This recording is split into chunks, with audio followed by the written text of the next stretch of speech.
নবনির্বাচিত জাকসু অর্থাৎ কেন্দ্রীয় শিক্ষার্থী সংসদের সম্প্রতি নির্বাচিত ভিপি তিনি সরাসরি বিএনপিতে যোগদান করছেন। এর সাথে নবনির্বাচিত জাকসু মানে কেন্দ্রীয় ছাত্র সংসদ, শিক্ষার্থী সংসদ এবং হলগুলোর নির্বাচিত বিভিন্ন প্রতিনিধিরা, বিপিজিএস প্রতিনিধিরা, তারাও অনেকেই আজকে যোগদান করছেন জাতীয়তাবাদী ছাত্র দলে। এটা শুধুমাত্র তারা উপর ভিত্তি করে বিএনপি এবং ছাত্র দলে যোগদান করলেন, এই করাটা তাদের যেমন একটা ব্যক্তিগত উপলব্ধি থেকে, ব্যক্তিগত রাজনৈতিক চিন্তা এবং দর্শন থেকে তারা এই কাজটি করেছে।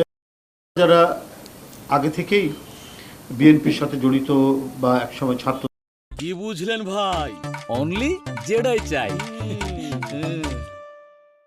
যারা ছাত্র নেতা রাকিব, নাসির সহ যারা রয়েছেন তাদেরও কিন্তু এটা প্রেরণা দেবে, তাদেরকেও উদ্দীপ্ত করবে যে আজকে সঠিক যে রাজনীতি, অর্থাৎ একটি দেশের মানুষ কি চায়, তার দেশের নিরাপত্তা, তার দেশের স্বাধীনতা টিকে থাকুক, তার সার্বভৌমত্ব টিকে থাকুক এবং সে যাতে প্রাণ ভরে কথা বলতে পারে, সেই গণতান্ত্রিক অধিকারটুকু যেন নিশ্চিত থাকে।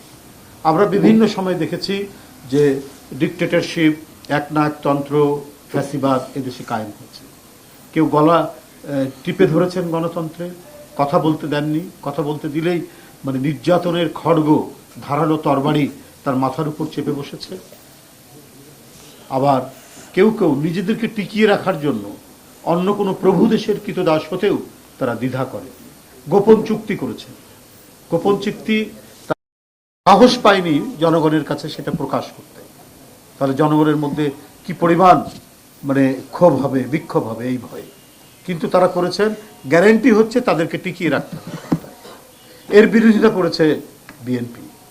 বিএনপি সবসময় সার্বভৌমত্ব এবং স্বাধীনতাকে ঊর্ধ্বে তুলে ধরেছে, এই ব্যাপারে কোনো আমাদের আপোষ নাই। তাই প্রতিটি সীমান্ত হত্যায়, প্রতিটি রক্তাক্ত ঘটনায় এবং কয়লা পুড়িয়ে রামপাল বিদ্যুৎ কেন্দ্র তৈরি করা, এবং এটা করলে পরে আমাদের পরিবেশ, আমাদের গাছপালা, জীব বৈচিত্র্য এবং মানুষ সবাই বিপন্ন হবে। বিএনপি তীব্র প্রতিবাদ করেছে, বিরোধিতা করেছে। শেখ হাসিনা শুধুমাত্র টিকে থাকার জন্য একটি প্রাইভেট কোম্পানির সাথে চুক্তি করে রামপাল বিদ্যুৎ কেন্দ্র করেছে। তো এই যে একটি জাতীয়তাবাদটা কি, জাতীয়তাবাদ হচ্ছে যে নিজের যা কিছু আছে, আমার সম্পদ, আমার দেশ, আমার আকাশ, আমার মাটি, আমার এই ভৌগোলিক সীমানার মধ্যে যা আছে সেইটার সম্পর্কে আমার গর্ব করা, সেটা সম্পর্কে অহংকার করা, তারাই হচ্ছে জাতীয়তাবাদী।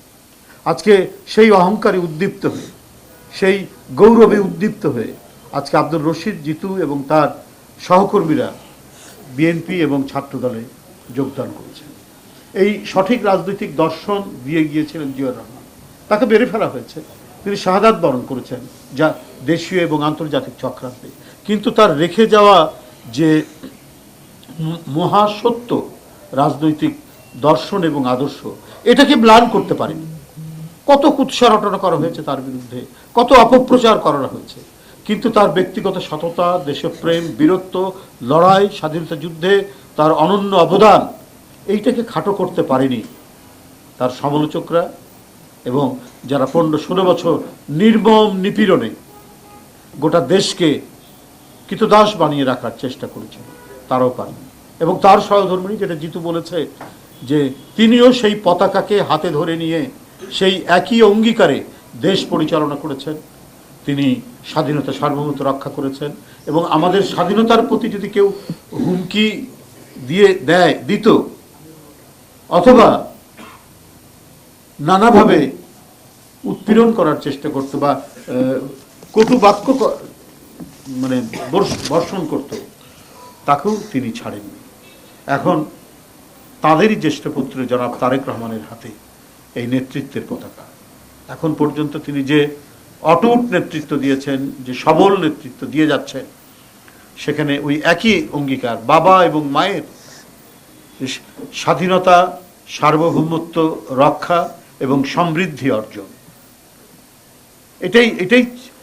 এটাই বিএনপির জনপ্রিয়তার মূল কারণ। এই কারণেই বারবার নির্বাচিত হয়েছে বিএনপি জনগণের মধ্য থেকে, জনগণের সমর্থন নিয়ে, রায় নিয়ে। তো এটিকে কখনোই ম্লান করা যাবে না, কারণ তাদেরই উত্তরাধিকার, মানে রাজনৈতিক উত্তরাধিকার বহন করছেন তাদেরই জ্যেষ্ঠ পুত্র তারেক রহমান।